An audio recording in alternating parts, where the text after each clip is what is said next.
Hey guys, how's it going? Michael Troy here. Today we're looking at Titans 2025 Annual 1 by Phil Jimenez. It's amazing. Cannot wait to share with you. Subscribe to my channel if you haven't already. Hit that like button and let's get right into it. Okay, so I feel like Donna Troy is kind of like the Jean Grey of the Marvel Universe. Like she's been killed and brought back. She's origin is muddled and muddy, and she's been given so many different storylines and people don't know what to do with her. I feel like she's been done so dirty in so many ways.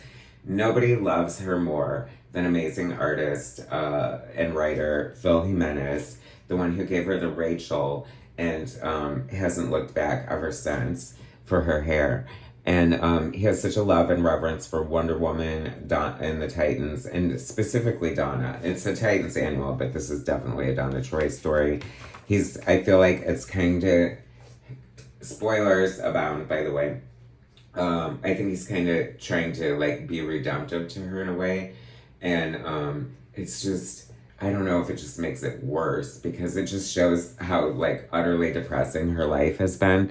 And so her real father reaches out to her. So I guess if you don't know anything about Donna Troy, then you're probably going to be as lost as most people are. But I kind of figured out what was happening. So she's contacted by her real father, who her mother gave her up for adoption because she was super young and then like perished. And then her adoptive parents died, and then she got adopted again. Or no, like it's so, like I'm telling you, it's so confusing. The worst part of it, okay, so her real father finally decides to contact her and says, I want to meet you. And I look at this picture and my first thought is, oh my God, he's gay. And I'm totally right. But we'll get there. It's a long way to a punchline, and I figured it out on page 1 based on the way he looks alone. And that's my gaydar. You know, what can I say? I'm gay, so, you know, what can I say? I'm gonna spot him anyway. But I was just like, whoa. Like, that is, like, something. Like, I mean, it's realistic, so I'm just not sure how I feel about it.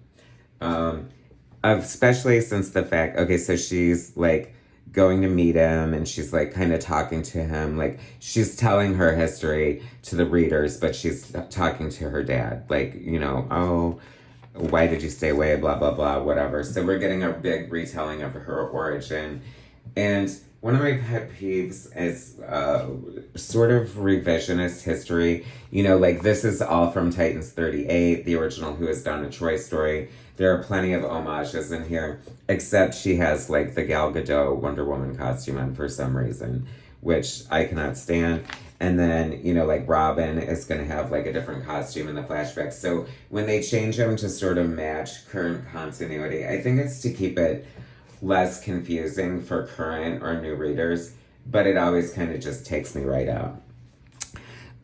So she talks about how important the Amazons are to her. She sees them everywhere. They're always with her, even on the subway, as is the child she lost with her old man husband, Terry Long.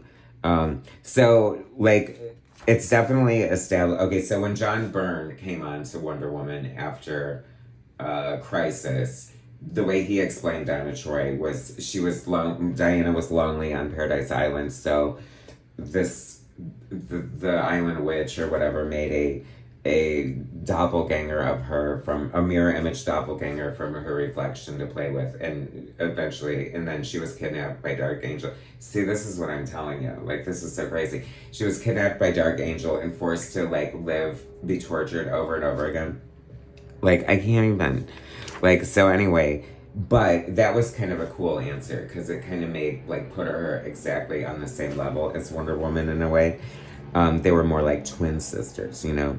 So that was cool. But so we got rid of that, and we're going back to the original Marv Wolfman, George Perez explanation of like her being adopted a million times and everybody being burned and like any chance they got. I don't know. Anyway, see what I mean? Like Robin doesn't have the short pants. So it's like, why are you dressed like Tim Drake if you're Dick Grayson? I see that's where like it's confusing. Like that's where I think like, you know, like, I often question if Crisis was a mistake, and I think that it was. Like, just let it be, you know what I mean? Because it's like all this accountability and shit is like just bogs everything down. See, and now this is like her original Wonder Girl costume instead of like the star panties. And I don't know, I just don't agree with that. But, you know, but I'm an old fart, I'm like a purist, I'm like antiquated fan here. I know, you know, change is good, whatever. I have to say, oh my gosh, like, first of all, this story was like really engaging. It's so well written, and it is beautifully, absolutely beautifully drawn. Penciled in ink by Phil, colored by Arif Prianto, which I'm gonna say this real quick. The colors are absolutely gorgeous. The skill and talent of the colorist is undeniable. That said, I don't know if it's 100% right for the art sometimes because, and I'll try to find some examples, but because Phil has such a crazy detailed style that sometimes when it gets too much with the brightness and the lens flares and stuff, it tends to just like muddy or water down the art in some way. But that said, it's mostly gorgeous. It looks beautiful. You know, I kind of like this. Donna plants a kiss on him because she's never been kissed by a boy on Paradise Island, obviously. And she's like, did you feel anything? And he's like, me neither. Or they didn't feel anything. They just realized they're best friends. And I kind of like that, just establishing that right there. And Batman here doesn't want the kids hanging out in the Batcave. And this, another direct riff on the cover of Titans, who is Donna Troy. I love seeing those little homages throughout. See what I mean? Like the coloring here. Like this. Like, that feels like too much for Phil's beautiful line work. I don't know. Like, how do you guys feel about it? Like, I don't know. Like, it's not horrible, but it's not... I feel like it could be something else. I don't know. Love that George Perez and Marv Wolfman make a cameo here. Love, once again, like, this is an amazing, iconic shot of Starfire. You know, Donna and Corey always have this thing where they spar against each other. Corey looks so good here. See, Phil is like started out like mostly as a George Perez clone in a lot of ways. And he's definitely become his own artist. But it does make me happy to see versions of the Titans that kind of look very much like Perez's version, because that will always be my favorite. Like that Cheshire is obviously a direct riff. And we have Arsenal and Wonder Girl screwing here. And I'm just like, that is so kind of weird to me. Like, cause like, I mean, like when I read the Titans in 85, you know, Dick and Corey were in bed in the first issue of the Baxter series. And, you know, it was just one little shot, like whatever, no big deal, I guess. Was that 85? Yeah, I don't know. This is crazy. Like the amount of detail. It's like, are you drawing all of this, Phil? That's so freaking amazing. Like Cardi Street, comic book art, tip of the hat to big time Titans artist Nick Cardi there. So she's going to meet her father. This is so like awful. Spoiler. And he's dead. His lover, since he was in the closet, or not, he did finally come out of the closet, I think, but his lover sent the card because he didn't think she would come if she knew he was dead. So he basically tricked her, which is horrible. So he like poses as her father to lure her out there to drop the bomb that her father's not only dead, but he was gay.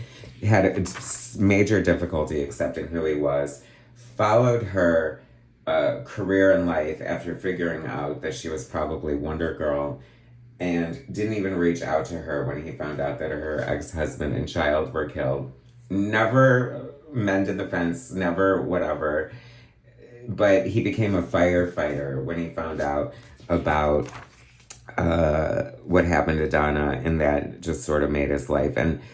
But he's still like a deadbeat dad, you know what I mean? He's still, I'm sorry, but you know, lots of gay guys have daddy issues, and I'm not saying I don't. But I don't know, it's it just struck me as like really horrible. So there's like no resolution here.